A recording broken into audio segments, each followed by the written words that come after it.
Hello everyone, welcome back to another video. Today I'll show you how to fix Wealthfront not working, 2026.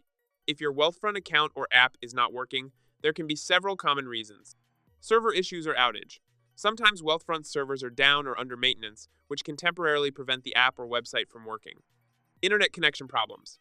A weak or unstable connection can prevent the app from loading properly. Outdated app or browser. An old version may cause compatibility issues, preventing the app from functioning correctly. App glitches or bugs. Temporary software problems or bugs can cause the app to freeze or crash. Cache or corrupted data. Damaged cache or data can also prevent the app from working properly.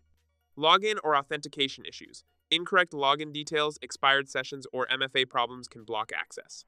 Device issues. Low storage, insufficient RAM, or OS compatibility issues can affect app performance. If the issue persists, update the app, clear the cache, and contact Wealthfront support so they can help resolve the problem with your account or app.